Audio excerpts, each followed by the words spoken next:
Hollywood is giving Luigi Mangione the official treatment. They are glamorizing him in the media. There have already been plenty of celebrities and commentators saying positive things about the killer so far. And it was only a matter of time before a film project or TV show was announced about this guy. The time has come. A Luigi Mangione documentary is in the works from Oscar-winning filmmaker Alex Gibney. He's developing it with anonymous content and his own production company, Jigsaw Productions, teaming up to produce the documentary about the December 4th fatal shooting that took place in Manhattan just before Brian Thompson, the United Healthcare CEO, was set to speak at an investor conference.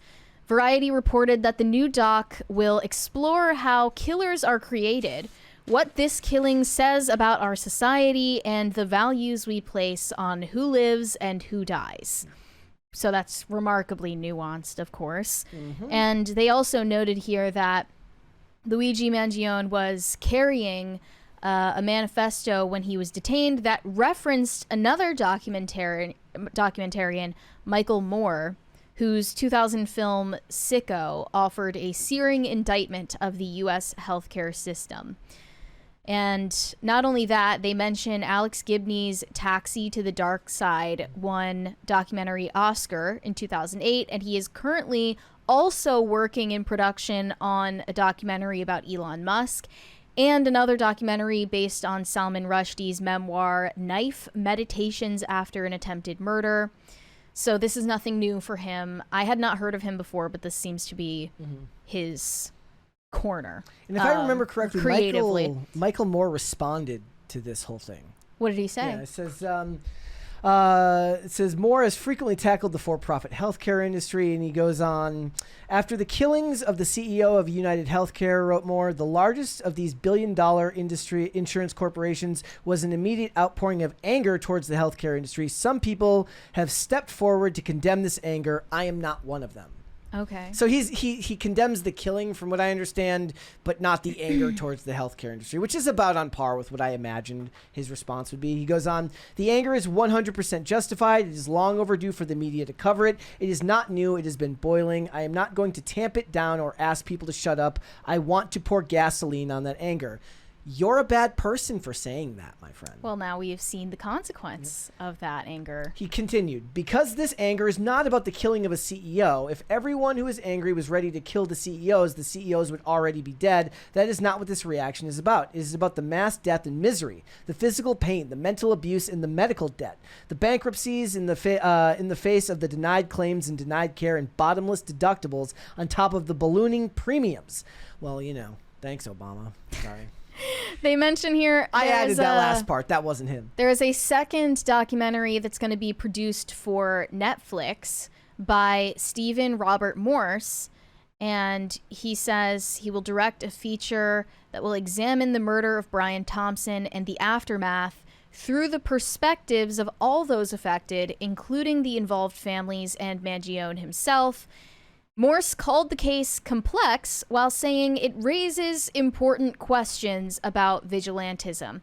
This kind of reminds me of the Summer of Love when, you see the same journalist endorsing rioting in the streets for political ends after they had just denounced the same behavior on January 6th, 2021.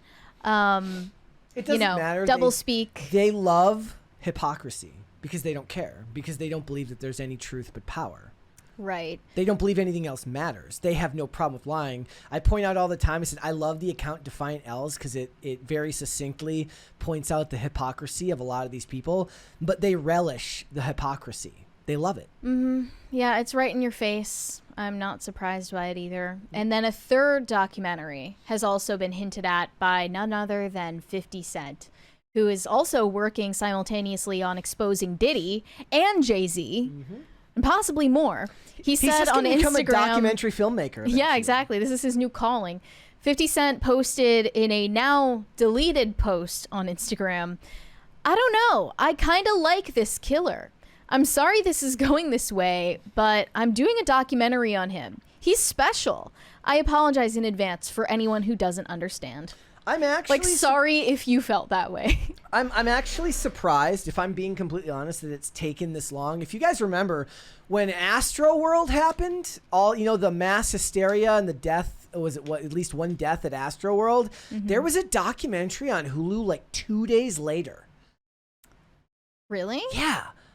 Oh yeah, it was I'm like, how the hell did they get that done so fast? I mean, it must have been like Bare bones, just kind of slapped together with low production quality relatively, but that is weird. Yeah. How they seemed so prepared to capitalize off of the tragedy.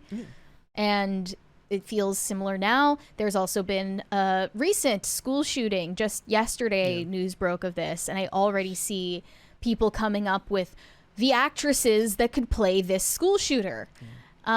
This is why glory-seeking psychopaths do what they do, because the news cycle is so predictably going to romanticize and kind of lionize them if they do this crime for the politically correct reason. Yeah. That seems to be what's happening with Luigi. And it's not just that, it's all of these women and gays who are relentlessly thirsting after him, making fan cams of him, writing fan fiction about him. This is all happening at the same time. And I presume that's related. I believe they're calling for gun control now after the most recent school shooting, so that's ironic. Oh, interesting. I didn't hear anything about gun control after Luigi assassinating Brian Thompson. That's crazy.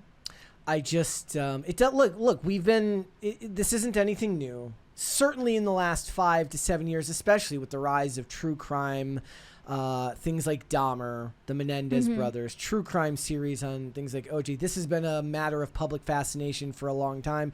But one thing Michael Moore is not wrong about is that there is a boiling point that a lot of the American people feel towards the healthcare system. It's just a matter of how far along you feel the industry is in taking advantage of, or not taking advantage of, because it's still it's a transactional return. They're making a movie, you're watching a documentary, in using that anger to get you to pay to watch something, right? And how you feel about that. Well, since you mentioned the true crime genre and entertainment in general, and you mentioned the Menendez brothers, and you mentioned Dahmer, okay, we're talking about Ryan Murphy, who's creating the Monsters series for Netflix. It's not just them. A lot of so that's not even to mention the rumors about Ryan Murphy adopting and creating a story about Luigi that is completely counter to any verified fact. Who was it that just Zac creating Efron? Actual fan fiction about him?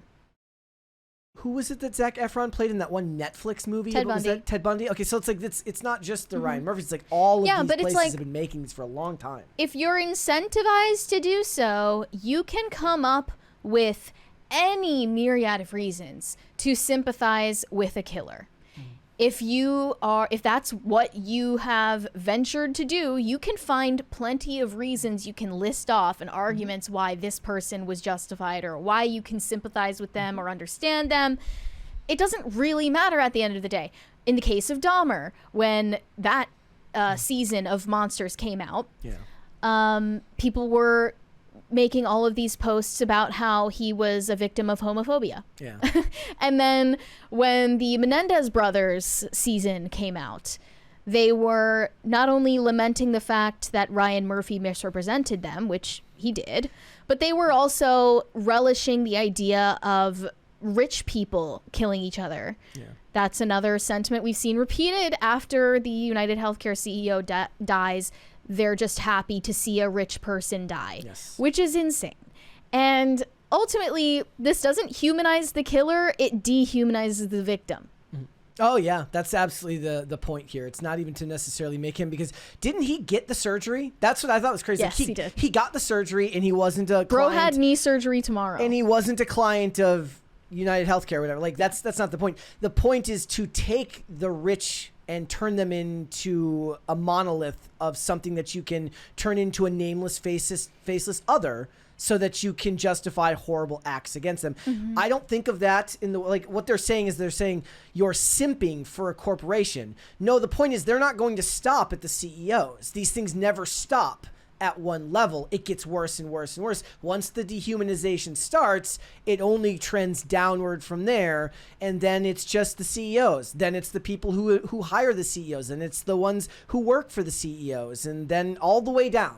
And if your point is to justify political violence, Hollywood is a great place to go to if you want to find people who are happy to help facilitate that action. They're not even done. They still have more material to come from him being on trial. I'm sure that's going to be dramatized in all sorts of ways, and that's material for a script for Netflix or Hulu or whatever.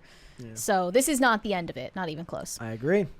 Thanks for watching. Listen to full episodes of Pop Culture Crisis on Spotify. Keep up with us on social media and make sure you subscribe and ring that bell so you never miss the show. Bye, guys.